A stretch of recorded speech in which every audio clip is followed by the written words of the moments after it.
Hello and welcome to the second review of Request Month 2020. This is Battlefield 2 along with its expansion pack Special Forces and its two booster packs Gyro Force and Armored Fury, all of which is for PC. This is a first-person shooter and the follow-up to Battlefield Vietnam. It was developed by Digital Illusion CE, better known as DICE, and published by Electronic Arts in 2005 exclusively for PC, with the expansion pack Special Forces coming out later on the same year, and the two booster packs, Gyro Force and Armored Fury, coming out the following year, 2006. And despite some very hefty system requirements and even some performance issues on systems that were capable of handling the game, as well as a litany of glitches on the original launch, Battlefield 2 was very well received across the board, both from critics and the players alike, and it was basically the game that propelled the Battlefield series from that kind of quirky combined arms game into a major contender in the multiplayer shooter market. And for quite a long time, Battlefield 2 was actually a pretty major success. It had quite the big player base, and that lasted for many years after the game's release, and it even had a very strong modding scene, with the likes of Project Reality being one of the bigger mods out there, and some of the development team for that mod actually would go on to develop the Independent Games Squad, which is currently still in early access. Ultimately, however, the popularity of Battlefield 2 would wane over the years, especially once the Battlefield series started getting subsequent releases, and more or less the final nail in the coffin was when GameSpy shut down in 2014, which terminated the master servers for this and rendered online play impossible without the use of third-party applications. It was around that time when EA pulled the game from digital storefronts, meaning that really the only way you can actually get a copy of this now is to track down a retail copy somewhere. But even if you do manage to track down a retail copy, you'll find that getting it up and running is not necessarily a simple matter of just putting in the disc, installing the game, and starting to play it, because you actually have to patch the game for it to even be playable at all on modern operating systems, because the DRM in the retail version of this is an older version of Safe Disk that is actually blocked on the operating system level as of Windows Vista for security reasons, and that DRM wasn't removed from the retail version until patch 1.50. Of course, that patch also includes both the Gyro Force and Armored Fury DLCs, so you'd probably want to install it anyway, but the point remains that you actually have to jump through quite a few hoops to actually be able to play this game on modern systems, and then on top of that, the only thing you'll be able to play is single player unless you use an additional third-party application to basically bypass the whole master server problem. So getting Battlefield 2 up and running these days is a bit of a pain, but the real question here is all of that worth it? Is it still actually something that holds up, or was it a game that was only good in its time, or was it ever good? Well, let's go ahead and delve right into it and find out. And like always, we'll go ahead and start with the presentation. Now, first off, keep in mind this was originally released in 2005, but back then it actually looked quite good. Of course, it's no Half-Life 2 in terms of raw visual fidelity, but you had to keep in mind they're trying to render 64-player maps with some degree of fidelity and still maintain a solid frame rate, and that is exactly what they did here. Of course, that did come with a cost of having some rather high system requirements, and most rigs at the time really could not run this game very well at all. In the years following its release, however, obviously more powerful hardware would come out, and eventually people would be able to run this thing on max settings and get a smooth 60 frames per second, but it did take a bit of time before that happened, and by the time that did happen, this was looking pretty dated already. And of course, it has only gotten more and more dated as time goes on, but that's not to say that it looks bad. It actually still holds up surprisingly well, particularly with regards to the modeling. The animations, definitely not so much, especially when you get into the animations that were part of the physics system, where this did have ragdolls in it, and they were downright hilariously over the top most of the time. But then there's my favorite of the bad animations, where you go to reload the AK-74 or the AK-103 or whatever it is for the given faction that you're playing, and you remove the magazine, flip it around to the other one that's taped to it, and stick it back in, and then pull the charging handle, which looks cool, until you realize that you just keep flipping the magazine over instead of replacing it. So apparently you have the mystical artifact known as the duct-taped magazines of infinite ammunition. Aside from some just goofy animation quirks, however, the animations in general just aren't all that great to begin with. I mean, sure, they certainly get the job done, but in most cases they're fairly simplistic and often rather janky, so they just end up up not looking very good. Now obviously in the moment-to-moment gameplay you're probably not going to notice the animations as much because you're more focused on what you're actually doing, but it is something you will notice on occasion. And then of course there's the textures, which didn't look especially great when the game released, but they were definitely serviceable, and they've only gotten worse looking over time as our expectations with textures have gotten to higher and higher resolutions. So the game was never really much of a looker, which wasn't really a big problem when it originally released, but over the years we've seen some pretty massive advances in technology, and the years have simply just not been kind to Battlefield 2 as a result. Especially when you consider that the Frostbite engine was on its way and would come out in 2008 with the release of Battlefield Bad Company, and by the time you hit this game's direct successor, which is Battlefield 3, it had actually gone through some iterations of its own, and the difference is absolutely stunning. So if you had made the jump directly from Battlefield 2 to Battlefield 3 because you weren't all that impressed with anything that came out in the interim, your mind would be absolutely blown. And that sentiment continues with the sound design. This was before DICE really stepped up their game as far as both visuals and sound design especially go, so while there is noticeable improvement over both of the previous Battlefield games, although that's admittedly not really saying all that much, the explosion sounds lack that really nice bass concussion that we've come to expect from the Battlefield series. The guns themselves don't really have a whole lot of punch behind them, in fact some of them sound downright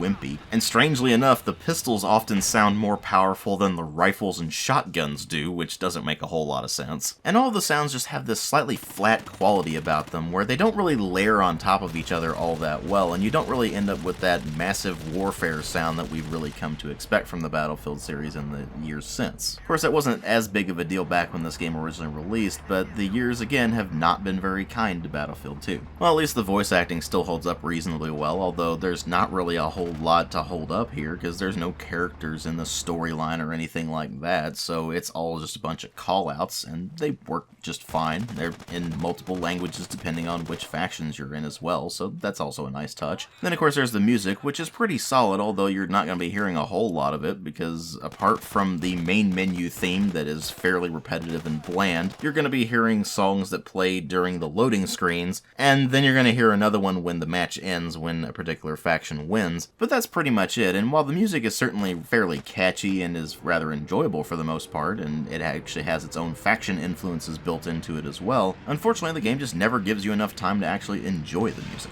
So when you bring everything together, you find that the presentation was not especially impressive at its time, other than the sheer scale of the maps and just how many players you can get in the maps. But while that wasn't really a big problem back in 2005 when the game originally released, the years simply have not been kind to it. But of course what really matters here is the gameplay, because there's really no story in this. In fact, it doesn't even give you a setup. You see, you didn't need a setup in Battlefield 1942 or Battlefield Vietnam because they were historical. This time around, it's just like, we don't know, there's just a war going on between all these different factions because, reasons? You can really tell that the developers were like, it's a multiplayer game, they're not gonna care what the story is, so just don't bother making one, and that's exactly what they did here. So it all falls to the multiplayer gameplay to bring things up, although there is actually a single player mode, which is the vast majority of the footage you're going to be seeing in this because of the aforementioned issues with actually trying to play online. Now, I do have some multiplayer footage that I've spliced in here on occasion, but unfortunately it's limited to basically 2 maps. One of them is Wake Island 2007, which seems to be the one map that pretty much every server runs 24/7 now, and then the other one is Mashtur City, which unfortunately I only have infantry-only gameplay footage of, so that's a bit annoying. But unfortunately that's just the reality of trying to play this thing anymore. It's so many years after the game's release that the player base has almost completely died out, and the player base that does remain only plays on single map servers, or it plays infantry only, which is just not what the game was intended to be. Unfortunately, the single player is not really what the game was meant to be either, because it's only the 16 player variants of the maps, and it's only some of the maps, not all of them. Now, of course, there are mods available that can fix this problem, but I'm reviewing the game as vanilla as possible, other than simply getting it up and running in the first place. So definitely a situation of doing what I can with what I got. So what exactly do we have here? Well, as I said, it is a first-person shooter, but it is also combined arms, meaning that not only are you running on the ground as infantry, but you can also hop in a tank or a truck of some sort, or you can even hop into a helicopter or a jet, and the idea is that you're working together with your team in order to capture objectives and deplete the enemy's spawn tickets to 0, or capture all of the points and hold them for a certain amount of time. And like with previous Battlefield games, there are going to be a variety of factions that you can play based on which maps that you're on. So some of them will, for example, have the US versus the Middle Eastern Coalition, others will have, say, China versus the US, or whatever the case may be. And while each faction does have its own specific weapons as well as its own specific vehicles, there's no major advantages or disadvantages based on which faction you're playing. In fact, even the equipment that you can unlock later on isn't really better or worse than the starting equipment. It's just a bit different, and it really comes down to personal preference which thing you're going to be better with. Unlike the equipment and vehicles, however, you will find that certain maps do give the advantage to one particular faction or another just in how they're actually laid out, and while there are ways of working around that, it does typically require quite a bit of teamwork, and it really shouldn't have been a problem that you needed to work around in the first place. Even with some of the maps being biased towards one particular faction or another, however, most of the map designs in this are actually good enough to where you can find multiple routes to attack different positions, and you never really feel like you're boxed in all that much. That's not to say you can't be boxed in, but unlike in later games in the Battlefield series where getting boxed in is extremely commonplace, here it really requires a concerted effort from the other team to get you boxed in. And that comes down to a few major factors. The first is just how well balanced the infantry versus vehicle combat is. Because sure, vehicles are very powerful tools in your arsenal, and they can really make the difference between a successful attack on a position and a failed attack on a position. Unlike in later entries in the Battlefield series, however, where the vehicles became completely overpowered, the infantry in Battlefield 2 actually has very strong options for anti-vehicle weaponry.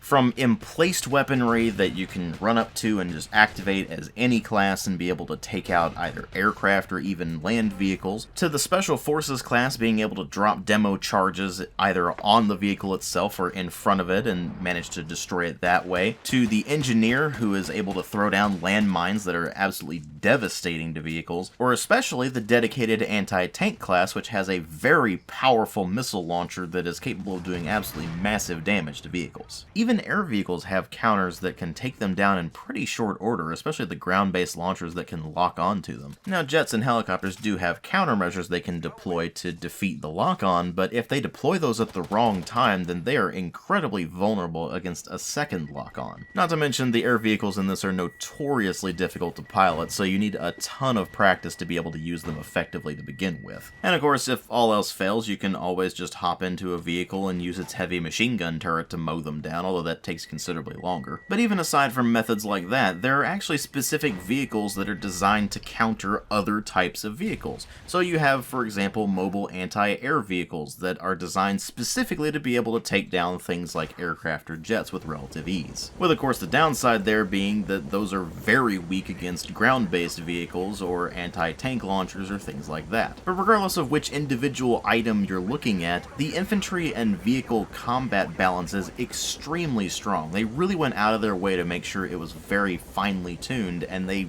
really nailed it with this one. And on top of balancing out the infantry versus vehicle combat very well, they've even balanced out the infantry combat against other infantry very well. This game has 7 infantry classes available, each of which occupies its own specific role. The most basic of these is the assault class, which uses assault rifles with grenade launchers mounted on them, and primarily exists to be quite a lot of firepower at once. Then you have the support class, which uses light machine guns and thus is capable of putting down quite a lot of suppressive fire, and it's also capable of replenishing the ammo of its teammates. Then you have the medic, which uses an assault rifle and is capable of reviving its teammates by using the defibrillator as well as just healing them with its healing pouch. And as you might expect, reviving your teammates using that defibrillator prevents their spawn ticket from being consumed, so that's a major benefit for your team. Then there's the engineer, which uses shotguns as the primary weapon, and coincidentally that's the only weapon type in the entire game that does not use iron sights when you go to aim, it just zooms in slightly. infantry, and the engineer can lay down landmines to destroy enemy vehicles or can repair its own team's vehicles by using its wrench. And there's the anti-tank class, which uses submachine guns as its primary weapon and is equipped with that anti-vehicle launcher that I mentioned to do massive damage against vehicles. Then you have the Special Forces class, which uses carbines and is capable of throwing down demo charges to destroy a bunch of different things with, and that's the only really effective way of destroying enemy base structures, which then prevents the enemy commander from doing whatever the thing was that you destroyed. And then finally you have the Sniper class, which is very self-explanatory because they use sniper rifles and they also can lay down claymores to defeat enemy infantry with. And because every single class has its own specific role, it really does incentivize working together with your team in order to make sure you have a good class balance and make sure that everybody is playing their role really well. It also helps that they introduced the squad system in this particular Battlefield game, where you can join a squad with up to 6 other players, and you can actually spawn on top of your squad leader as long as they're still alive and the team controls at least one control point, thus making it quicker and easier to get right back in the fight where you're actually needed as opposed to having to make your way back from a control point. Now, of course, you may look at the Special Forces and Sniper classes and think those aren't really conducive to squad play, and to some degree you're right. A lot of times people who are playing the Sniper and Special Forces classes will go lone wolf precisely because they're trying to be stealthy and don't want people spawning on top of them, or don't want to spawn on top of other players so they can really get around the battlefield to where they need to be. But of course, that is precisely what their role is intended to be, so it's really not that big of a deal. And regardless of which class you're playing, it really is best to move with your squad and move with your teammates in order to capture objectives and take on enemy infantry and such like that, partly because the gunplay in this game is frankly not very good. Apart from the sniper rifles, none of the weapons in this game are particularly accurate, even if you do aim down your sights. You'll notice that there are cone of fire mechanics in play here, and while generally speaking you can hit what you're aiming at, it might take you more rounds than you really hope for. On top of the cone of fire mechanics, they also have simulated ballistics, which means that you do have projectile drop over distance, which you'll notice most when you're using sniper rifles or tank cannons, because you probably won't be attacking enemies at a particularly long distance with any of the other weapons. Now here's the weird thing about Battlefield 2. Even though the gunplay in this is definitely not very good, it actually does not matter all that much as long as you're playing the game as it's intended to be played, which is to say that you are playing it together with your squad or your teammates in order to focus fire on the enemy and lay down a fairly high volume of fire instead of playing it like later Battlefield games, which are just glorified Call of Duty. I mean, sure, kills definitely matter in this game, but they don't matter anywhere near as much as being able to fulfill your class roles and adjusting what class you're playing to what your team actually needs at any given moment. So you might look at the way the classes are set up and think, oh, 7 classes, that's an awful lot, isn't it? But it actually goes into making the game a very balanced and very team play oriented experience, and consolidating so many of the classes into just 4 classes like you see in later Battlefield games actually ended up completely demolishing the team play aspects. And ironically enough, they even got unlock balancing right the first time they attempted it in the series, because if you go into this and you get any of the unlocked weapons, they're not inherently stronger or weaker than any of the other weapons available, they're just different. They might have different sights, they might have a slightly different rate of fire, but they ultimately function very similarly to all the other weapons, and you never feel like any one particular weapon is going to be completely overpowered, unlike in later entries of the series where there are certain weapons that are just blatantly overpowered compared to others. Now sure, the weapon unlocks do take quite a while to get, and if you're playing the single player, you don't earn any progress towards them at all, and they're all based on which individual class you're playing, not just an overall experience rank or anything. So it can be a bit of a pain to try to unlock stuff, but unlike in later games in the series where you really do feel like you're at a noticeable disadvantage if you're not using any of the unlocked gear that you just get much later on in the progression, here it just feels like a nice bonus to have. And the same even goes for the weapons they introduced with the expansion content, where they did introduce some new weapons and new vehicles, and all of that balances out very well with the stuff that was in the base game to begin with. And then on top of all of that, keeping the game pretty fair and balanced, there's the final arbiter that will really decide the fate of your team in some instances, which is the commander. It's a position that's open to only one player on your team. Anybody can apply for the position, although it does end up getting prioritized for people who are higher ranked, and your duty as the commander, should you choose to accept accept that position is to have a map view of the battlefield where you can coordinate your squads and send them different orders, whether it be to attack a position, defend a position, whatever the case may be, as well as be able to use special abilities that allow you to scan the battlefield to get a major ping of everything that's going on right now, or to set up a UAV to get constant pings of what's going on in a specific area, or to call in a crate of supplies at a certain point to allow your teammates at that position to be able to resupply their ammunition and health, as well as call in vehicle drops at certain points, so if a particular squad needs a ride, then you can just drop one in right at their position and they can hop right in and go wherever they need to go. And if your commander is doing their job properly, then they're sending squads out to go exactly where they're needed at any given moment, whether that be to repel an enemy attack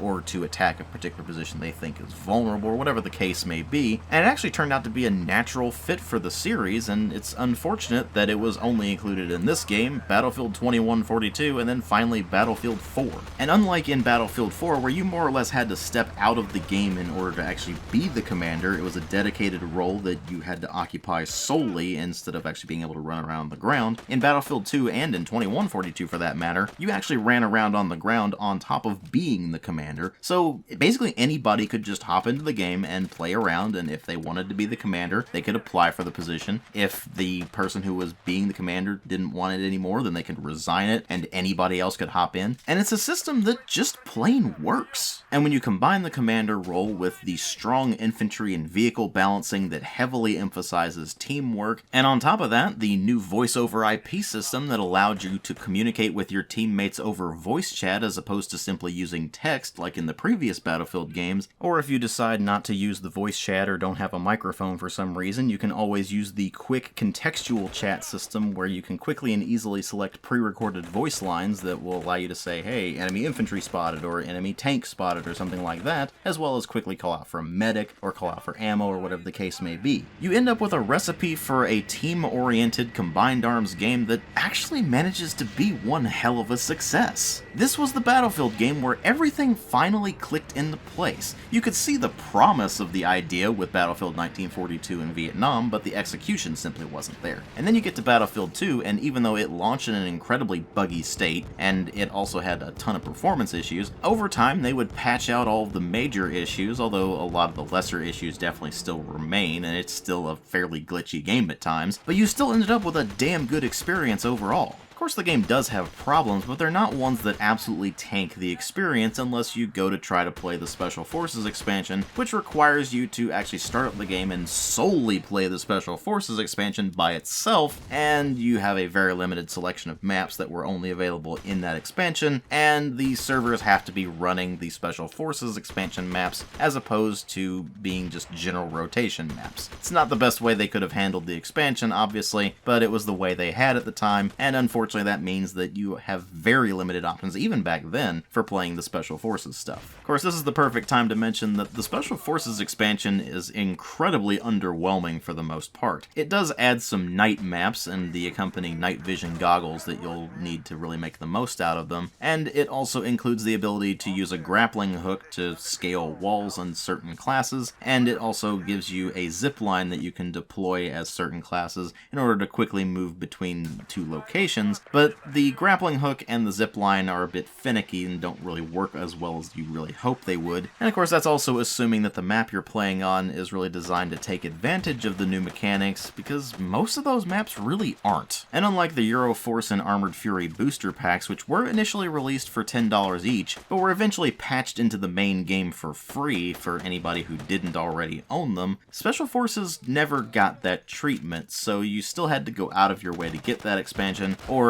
get the Battlefield Complete Collection to be able to play the Special Forces expansion, which means that the appeal of it is even more limited. As for what it has to offer you, new maps, new factions, new weapons, and the aforementioned new mechanics. And you can at least use the new weapons in the main game, so that's a positive, but other than that, it's just not a very impressive expansion, and the new mechanics don't really do a whole lot to make the game more exciting. But then there's the Armored Fury and Euroforce booster packs, both of which, like I said, were originally released for $10 each, and they were considered absolute rip-offs at that price, because they were really nothing more than map packs with some additional weapons, content, and they were even less content than was in the Special Forces expansion, which was already a low amount of content to begin with. Ironically, only a couple of years later, people will be paying a hell of a lot more for a hell of a lot less in terms of DLCs. They'd be paying more like $15 for maybe 5 maps and nothing else. So it's interesting to see how people's standards for what was considered a ripoff have lowered considerably over time.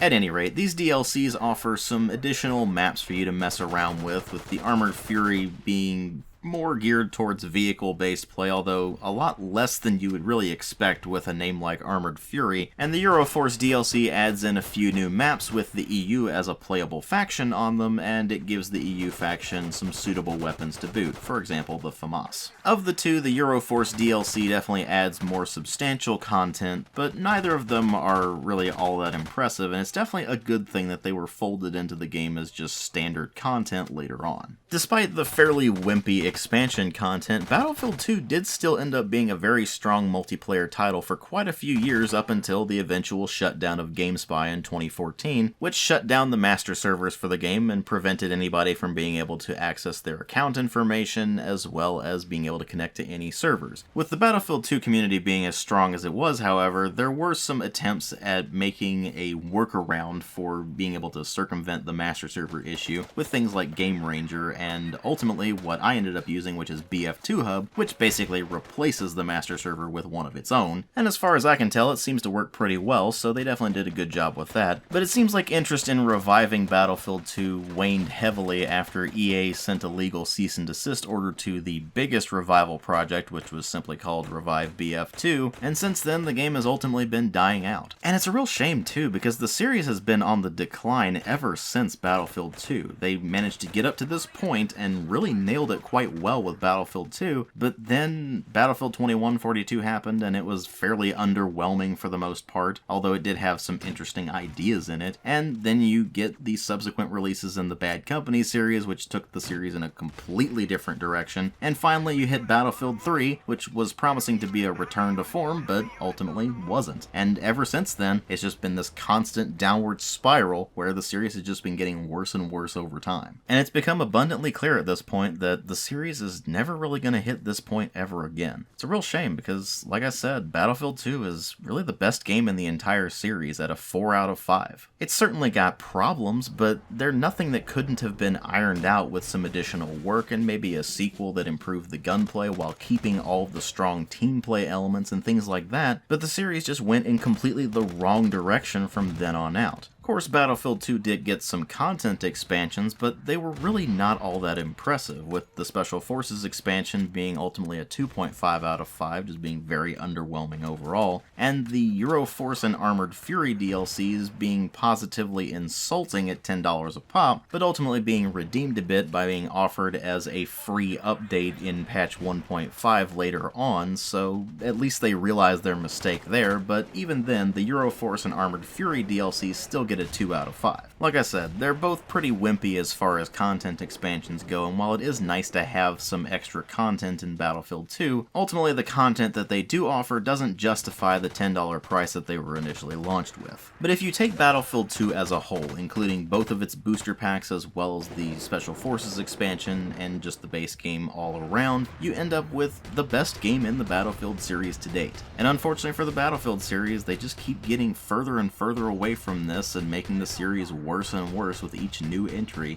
and it seems like they're never going to learn from what made this game actually work well in the first place. Thank you all very much for watching, and thanks for bearing with me for those of you who've been paying attention to my Twitter and such on this. This took a lot longer to put together than I thought it would, because I kept running into technical problems and being interrupted and all kinds of other stuff. But if you like what I do here, then please consider supporting the channel on Patreon. Every cent I get from that goes directly back into the channel in some way, whether that being getting additional games for review, or upgrading equipment, or whatever the case may be. Of course, if you can't afford to, or don't want to, then that's perfectly fine, I understand, but every bit does help. Thank you all again for watching, and I'll see you all in later videos.